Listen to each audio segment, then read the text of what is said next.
Hi అండి. అందరికీ నమస్కారం. Welcome to my channel. ఈ వీడియోలో ప్రభుత్వ పెన్షనర్లకు భారీ శుభవార్త. మళ్ళీ ఓపీఎస్ అమలు. మరి దీనికి సంబంధించిన పూర్తి తాజా సమాచారాన్ని వీడియోలో తెలుసుకుందాము. సో, వీడియో అయితే ఎక్కడ గాని స్కిప్ చేయకుండా ఎండ్ వరకు చూసేయండి. అప్పుడే ఇన్ఫర్మేషన్ పూర్తిగా అర్థమవుతుంది. అలాగే వీడియో చూస్తున్న ప్రతి ఒక్కరు వీడియోకైతే లైక్ చేయండి ఫ్రెండ్స్. ఈ వీడియోని తోటి పెన్షనర్ మిత్రులతో అయితే షేర్ చేయండి. కొత్తగా మన ఛానల్ చూస్తున్నవారు ఇంకా ఎవరైనా సబ్స్క్రైబ్ చేసుకున్నట్లయితే వెంటనే మన ఛానల్‌ని సబ్స్క్రైబ్ చేసుకోండి. సో, దీని ద్వారా నేను చేసే లేటెస్ట్ వీడియోస్ అన్నీ మీ వరకు రీచ్ అవుతాయి. ఇక ఆలస్యం చేయకుండా వివరాల్లోకైతే వెళ్ళిపోదాము.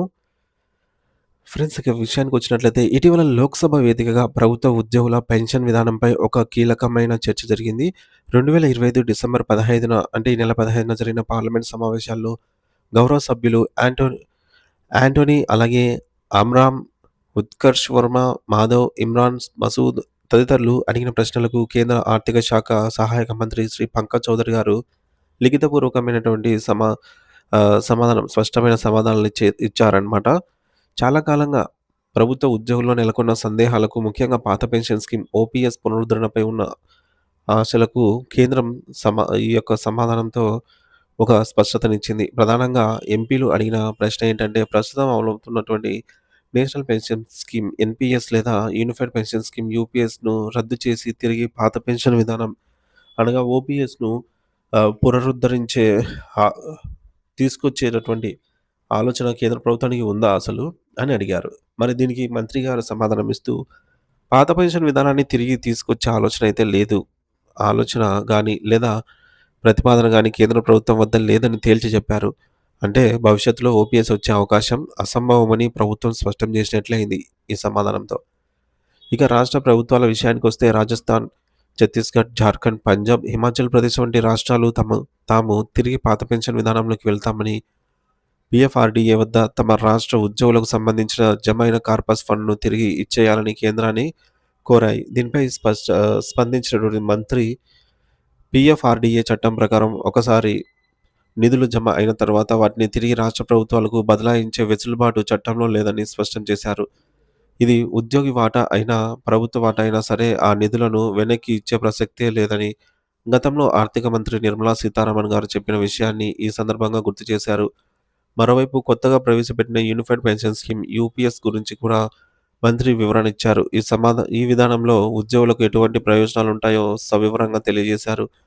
యూపీఎస్ అనేది ఒక fund based fund based scheme. అయినప్పటికీ ఇందులో గ్యారంటీడ్ పెన్షన్ ఉంటుంది. ఒక ఉద్యోగి కనీసం 25 ఏళ్ళు సర్వీస్ పూర్తి చేసుకొని రిటైర్ అయితే అతను రిటైర్ అవ్వడానికి ముందు ఉన్నటువంటి చివరి 12 నెలల సగటు బేసిక్ పేలో 50% మొత్తాన్ని పెన్షన్‌గా అయితే పొందుతారు.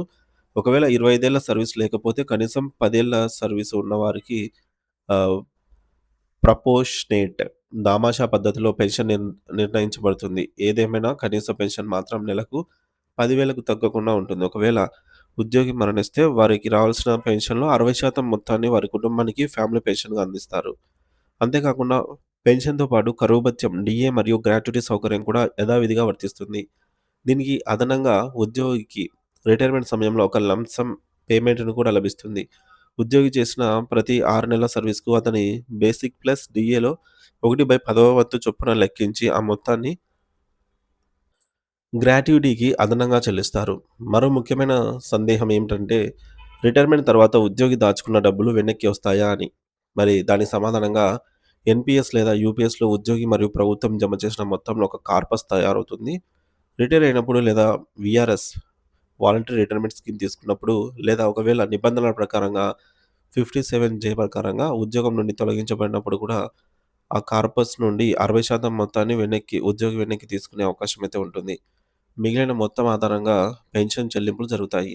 చివరగా ఈ యూనిఫైడ్ పెన్షన్ స్కీమ్ యూపీఎస్ రూపకల్పనలో ఆంధ్ర మోడల్ పాత్రను కూడా ప్రస్తావించారు. ఆంధ్రప్రదేశ్‌లో గత ప్రభుత్వం గ్యారంటీడ్ పెన్షన్ స్కీమ్ జీపీఎస్ పేరుతో ఒక ప్రతిపాదనను తయారు చేసింది. ఇందులో ఉద్యోగి చివరి జీతంలో 50% పెన్షన్ ఇవ్వాలనే ఆలోచన ఉంది. ఈ మోడల్‌ను పరిశీలించిన తర్వాతే కేంద్ర ప్రభుత్వం కొన్ని మార్పులు చేర్పులతో ఉద్యోగ సంఘాలతో చర్చించి ప్రస్తుత యూపీఎస్ విధానాన్ని తీసుకొచ్చింది. మరి దీన్ని బట్టి కేంద్ర ప్రభుత్వ ఉద్యోగులకు 2025 ఏప్రిల్ 1 నుండి ఈ కొత్త విధానం అందుబాటులోకైతే వచ్చింది. కాబట్టి ఉద్యోగులు తమకు నచ్చిన విధంగా ఎన్‌పీఎస్ లేదా యూపీఎస్‌లలో ఒకదానిని ఎంచుకునే స్వేచ్ఛ ఉంది. కానీ పాత పెన్షన్ విధానం ఓపీఎస్ మాత్రం ఇక చరిత్రే అని అర్థం చేసుకోవాల్సిన పరిస్థితి అయితే ఏర్పడింది ఫ్రెండ్స్.